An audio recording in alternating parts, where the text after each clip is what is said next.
G'day crew and welcome to another episode. I said in the last episode that I would cover Peel in the next episode, and that's where I'm going to start, but I also want to get around all these areas that are flashing on the screen, the little yellow dots and lines. I want to talk about all of them if I have time. If not, I'll do another episode and come back to them, but I'm going to try and get through them in this episode. There's no pattern to it, I'll just jump here, there and everywhere. And I'm going to start with Peel Island. In my opinion, Peel Island is one of the most beautiful spots in the bay. It's got a beautiful sandy beach at Horseshoe Bay. Given the right weather, it's a great place to anchor up or even just visit for the day. You've got to watch the tides because the ground there does shelve off rather slowly, and if you're not alert, you can get caught high and dry. It's never happened to me at Peel, well, other than intentionally when I've been spending the night there and I've pulled the boat up on the beach and let it go high and dry to float off again at high tide the next morning. I used to go over there in the tinny and also in the other boats that I've owned. I'd either camp on the beach or sleep on the boat. In the big boat you anchor out a little bit deeper. In the trailer boats you can get in shallower. I'll talk about the considerations there shortly. But the big attraction is it's only about 15 minutes from the Raby Bay ramp, 15 to 20 minutes from Bicky Point, depending on what sort of boat you're in. So it's a really close destination, really beautiful one, lots of opportunities for fishing and overnighting. We'll look at Horseshoe Bay first, because that is the most popular destination there. And it's got a good anchorage. There's weed beds throughout Horseshoe Bay. There's patches of sand as well, but none of the weed beds that I've ever come across are thick enough to prevent the anchor going in. Either a good Danforth anchor or a plough anchor, you'll get through the weeds, no problem. It's got a good bottom for holding, and it's a good firm bottom. The anchor doesn't bury in that hard that you can't get it out, which I have had in some other areas. Not that you can't get it out, but it's very difficult to get out, that is. As you're coming into Horseshoe Bay, say at high tide, the bottom shelves up fairly steeply, a fair way out, but you get into 2 and a bit metres of water fairly quickly, up from 5 metres, say. But then it stays fairly level for a long way into the beach. It does get a little bit shallower as you get closer, but then it shelves up again fairly rapidly close into the beach. And that's what you got to watch. You got to watch your tides so that you don't end up being high and dry as the tide drops. What I used to do when I had Wave Dancer, that was a 7 metre hydrofield, or 7 point something metre, I'd take it into the beach and drop all the equipment off, the camping gear, everything else we needed. Then I'd motor it back out to a deep enough spot where it was going to float all the time, and I'd swim back into shore. Following day, I'd swim back out to it and bring it in to pick up everything to go home. Horseshoe Bay does get very, very crowded, particularly on the best days that you want to be there. It can be very crowded. I remember when I first started going over there as a child with my father, he'd often say, well, I hope there's another boat over there just in case our engine gives us any problems. And more often than not there wasn't. Or if there was only 1 or 2 other boats there in those days. But now, there's hundreds of boats there. And I always say put out plenty of anchor rope so you don't drift or pull the anchor overnight. You want to let your chain down onto the bottom and then let out at least 3 times the depth of the water in road, just to make sure that your anchor doesn't drag. And if you're in bad weather, you need to put out a lot more than 3 times. But where I'm going with this is, with all those boats around, make sure you pick a spot where you're not going to swing into anyone as well. It's not as bad as it sounds because as the wind changes or the tide changes, all the boats swing around. So as long as you haven't got an excessive amount and someone else is really short on their anchor chain, you shouldn't have a problem. If everyone's doing pretty much the same thing, it'll all work out. And on the subject of whereabouts to anchor in Horseshoe Bay, I'll just mention that there is reef up on the western end of Horseshoe Bay. It's brain coral mainly, and you don't want your boat landing on that. Most of the times I go over there, the water's clear enough that you can see the brain coral way before you get shallow enough to need to worry about it. There have been some occasions where the water's been pretty dirty over there, but by and large the water there is nice and clean and you can see the danger before it becomes a problem. However, that means you've got to be looking out for it, you've got to know it's there and know to look for it. So, as I say, on the western end there is reef. If you're anchoring up towards that end, just keep an eye out for it, watch your sound and make sure you've got plenty of water under you. And I wouldn't be anchoring in amongst the reef. Quite apart from the damage you do to the reef, you also run the risk of not being able to get your anchor back. If you're looking for shelter from the wind from, say, about the north-northeast around through the north around to the west, then Horseshoe Bay is a pretty good choice. The stronger the wind, the closer into shore you will need to be to get shelter. That just stands to reason because the island is what is sheltering you from the wind. And at high tide you can get in right up nearly to the shore. I like to back the boat into the beach at high tide and just keep an eye on the tide so that I move it out before it gets high and dry. And as I just said, the harder the wind blows, the closer into shore you want to be so that the boat doesn't rock too much if you're staying on the boat. Also, whereabouts you go along the island can have a bearing on just how much you're affected by the wind. So if the wind's coming around more from the east, a little bit sort of northeast, around more to the east, you can sometimes get a bit of shelter by going right up to the eastern end of Horseshoe Bay and getting in close to shore. But really, if it's getting that bad that you've got to consider going in really close just to have some comfort, it's probably time to be heading home anyway, at least if you're in a trailer boat. But Peel isn't just all fun and games and water sports and swimming, etc. It's a great spot for fishing. So a lot of the time when I overnight there, I'm overnighting there so I can do some fishing. And these are a few of the spots that I like to fish at Peel. I like to fish Southwest Rocks. That's really good, and if the wind's not blowing too hard and coming largely from the north, that's a decent spot to anchor up. You get a little bit of rocking, but it usually quiets down by midnight. And certainly gets a bit better after the ferries stop running. So that area flashing on the screen is one of the areas at Southwest Rocks that I look at. Now still up at Southwest Rocks, you can fish the drop-off between the beacons. That's not a bad spot for fishing, but you want a really good night to be anchoring up there to do it. The current can run fairly hard across there. You are anchoring in a little bit deeper water and you are more exposed to any wind. So as I say, a really good night for that one. Now in between those beacons there is a fairly large patch of sand and the reef is in a sort of a, well, I guess I'll describe the patch of sand as a bay in the reef. So it goes in towards the island a bit. You need a decent sounder and a bit of confidence, and you can experiment for yourself and just see where you're comfortable going in there. I have been in there and anchored up and fished along the inner edges of the reefs there. It's not a bad spot, but I haven't found the fishing great. I found the fishing a lot better in other areas. And again, it's an exposed area, so you really do want some decent weather if you're going to overnight there. And there is this other little area of reef on the western side of Southwest Rocks. Can be worth a fish at the right tide, but again, it's very exposed, so if you're thinking of overnighting there and doing some fishing, make sure you've got good weather for it, unless you don't mind the boat rocking a lot. Didn't bother me when I was younger, but I don't like a big rock now. Little gentle rock's fine, but I do like my creature comforts. Now we're starting to get into an area where the green zone becomes a bit of an issue if you're overnighting there and fishing. So I'll just throw up this image of the green zone around Peel. It's at the 2 metre mark on a zero tide is how you assess the area.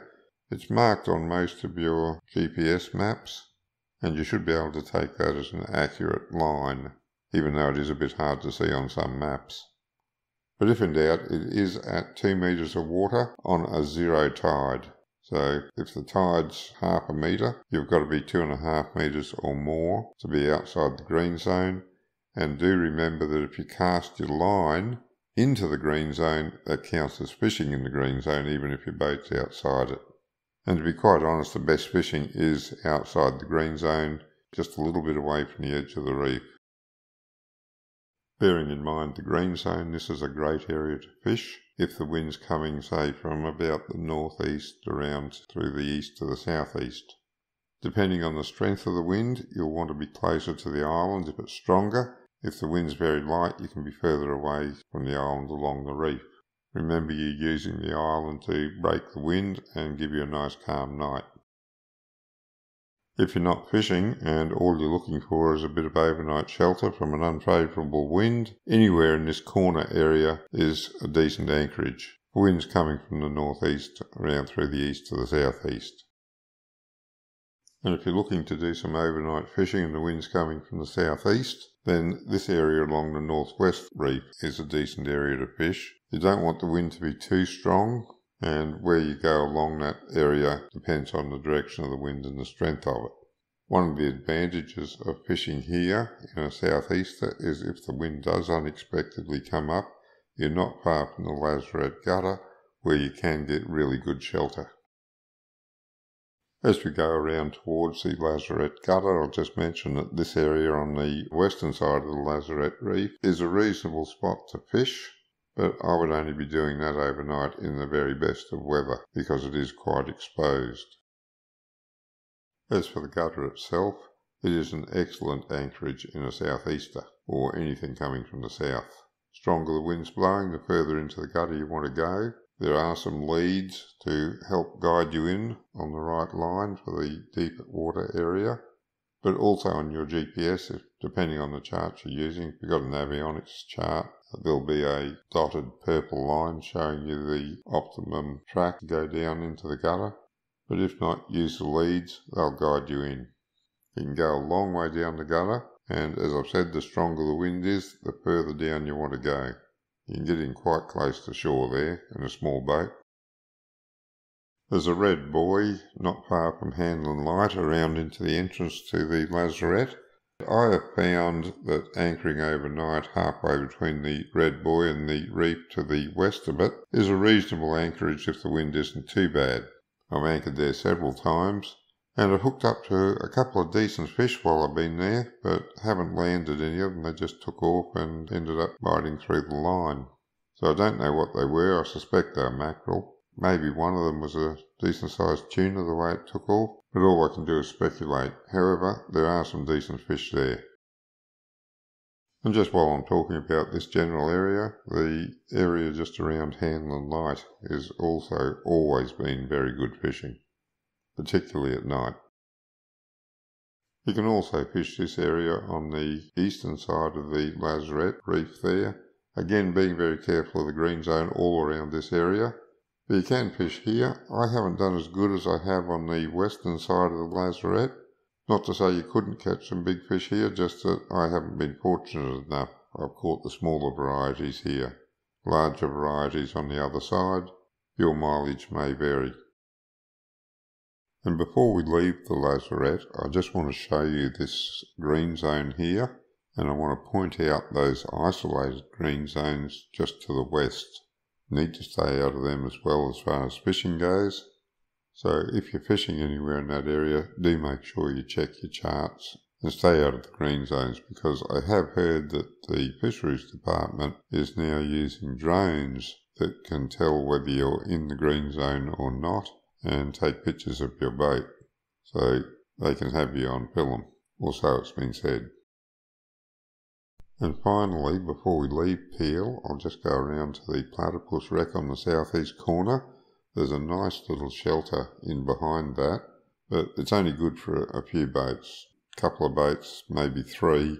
I wouldn't expect to get too many more than that in there in bad weather. The arrow you see here is pointing at the Platypus Wreck itself. This arrow is pointing to the stone jetty that used to service the leper colony, and that's falling down, quite a dilapidated state. Used to be a lot better, but years and years of neglect and weather are seeing it deteriorate. As is the Platypus Wreck. There used to be a lot more of that when I was young than there is now. Anyway, if you do get caught out and you need some desperate shelter, it is a possibility, so long as it's not already taken up by boats. And these arrows show how I generally go into that area.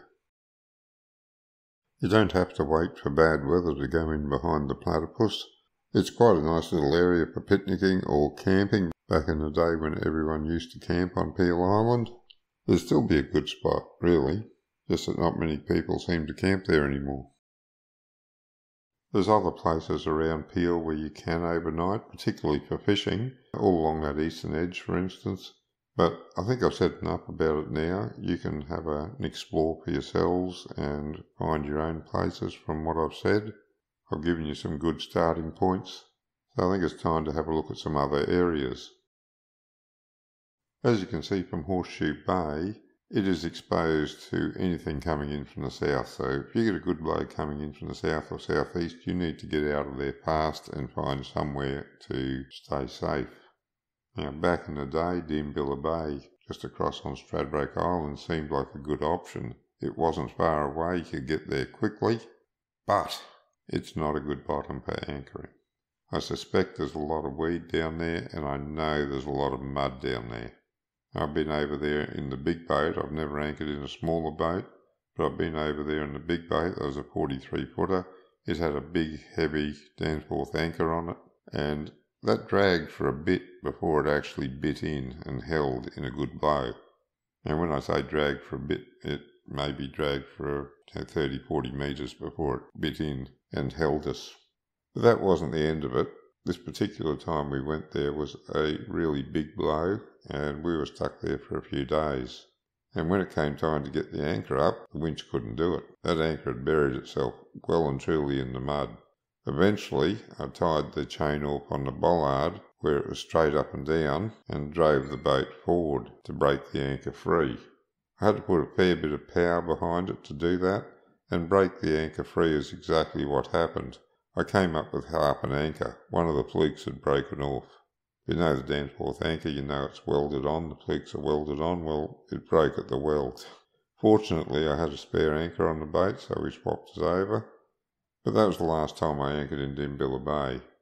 Losing half an anchor and having to replace it is an expensive way to anchor, particularly when there are better options in the area. So although Deembilla Bay looks attractive, I would cross it off the list of potential bolt holes to go into in bad weather.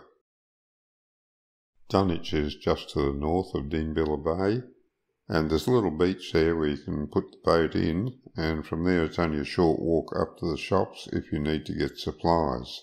I've never anchored in that little bay, but if you need supplies, there's a place to go. A little bit north of that again is the 1 mile, but I wouldn't really consider that as an anchorage. I've been in there a few times and it's always been so crowded that I'll go somewhere else. A little bit further north of the 1 mile though is Myora, and that can be an excellent bolt hole to go into in a southeast wind. We'll zoom in and have a closer look at that. You can see from the Navionics chart that there's a group of boats already anchored up in Myora at the time when I took the snapshot of the screen. It's quite a good little anchorage. The current can run pretty strong through the Rainbow Channel, but you're off the Rainbow Channel, and a trailer boat can get up in behind the sandbank there and go up into the shallows. Most of the bigger boats stay to the south, but a trailer boat can get up to the north a bit. It's a bit of a balancing act, because if you stay south in the Myora anchorage area, you're a little bit closer to the island. If you go north, you get a little bit further away, but you're in shallower water. So it doesn't really matter that much that the wind's got a little bit more water to act over, because it's only shallow, and it's not going to cause you to rock too much. Myora is a particularly good anchorage for any wind from the east through the southeast to the south. It's not bad in other winds, and I'll explain that in a minute, but it's particularly good in those winds. And it's not that far from Peel if you do get caught out in Horseshoe Bay and you don't want to go back to Cleveland, you can make for Myora. Now I said it can protect you from winds from other directions, and that's because of these sandbanks here. Particularly at low tide, they'll give you a lot of protection from any swell coming in from the west. However, at high tide, it can still get a little bit uncomfortable, although the Rainbow Channel's pretty good in any weather, due to all the sandbanks around it and the island to the east. I think I should give up trying to predict just how much I'm going to get through in any particular video, because I've run out of time to do any more on this video and I didn't get through nearly as much as I thought I would. I'll come back to them next video. I thought I'd clear this all up in 2 videos. Now I'm thinking 3 or 4. And I won't cover all the anchorage areas even in them, but I will cover enough that you should be able to work out a decent anchorage area for yourself just by looking at the maps. So until then, good fishing.